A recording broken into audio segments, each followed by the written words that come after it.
What if intelligence and consciousness itself weren't exclusive to human beings? What happens when a machine, a set of algorithms, can create art, write poetry, solve problems, and make us feel like we're facing something more than just code? We live in an age of technological wonders and astonishing change. The advances in artificial intelligence fascinate us, but they also unsettle us. They make us question everything we thought we knew about ourselves and about our place in the universe.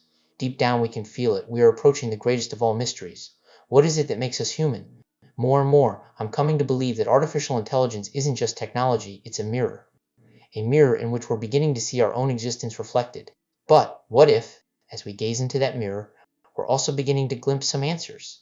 Answers to our deepest questions about creation, intelligence, consciousness, purpose, and the very meaning of being human. These questions aren't new. They are the same ones our ancestors asked around the fire, and that we now ask ourselves, contemplating our own reflection in a screen.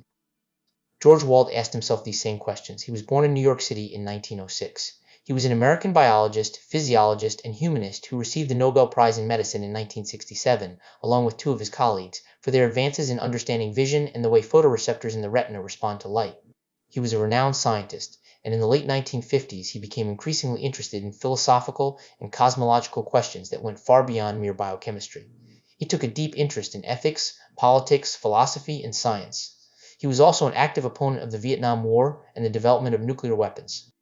In the foreword he wrote for the 1958 edition of Lawrence J. Henderson's book, The Fitness of Environment, he left us one of the phrases that, in my view, is one of the most poetic, profound, and beautiful philosophical reflections our species has ever conceived. A physicist is an atom's way of knowing about atoms.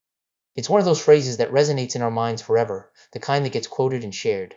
It's also true that Wald rejected pure materialism. He was not convinced that everything could be explained by atoms and physical laws alone. He once expressed an idea along the lines of this. The existence of life in the universe is so improbable that one is tempted to consider it a miracle. But what we call a miracle may simply be an incomplete understanding. But that is precisely the ground we are increasingly venturing into with the advancements in artificial intelligence. As language models scale and become more intricate, we are beginning to see the emergence of ever more complex properties.